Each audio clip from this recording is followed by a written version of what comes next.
কানি দিয়ে কাছে নিও, মমতার বন্ধনে আমায় বেঁধে সব ভুল ক্ষমা করে দিও। চিল্লায় পড়তে হবে আমিন।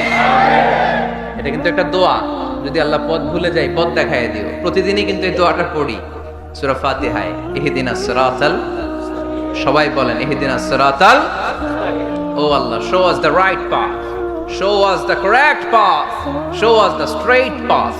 আল্লাহ সোজা রাস্তা দেখান, যে রাস্তা শুরু হয়েছে দুনিয়ায় ঢুকে গিয়েছে জান্নাতে। ওয়াজাদাকা দাল্লান, আপনি পথ খুঁজছিলেন, আমি আপনারে পথ দেখিয়েছি। ওয়াজাদাকা আইলান ফাআগনা, আপনি ছিলেন নিঃস্ব, আমি আপনাকে ধনাঢ্য বানিয়েছি।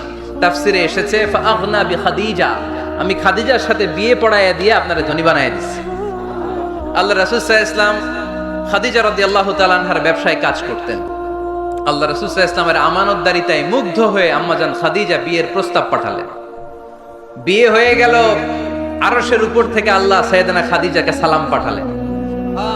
আর সাইয়েদাতুনা খাদিজা বললেন, নবী, আজ থেকে আমার সম্পদ বলে কোনো কথা নাই, সব সম্পদ আপনার পায়ের সামনে আমি ঢেলে দিলাম, আপনার যা মনে চায় এটা দিয়ে করেন, ইসলামের দাওয়াত দেন। ফাআগনা বিখাদিজা, খাদিজার সাথে বিয়ে করিয়ে দেওয়ার মাধ্যমে আল্লাহ রাসূলকে ধনী বানায় দিল কে?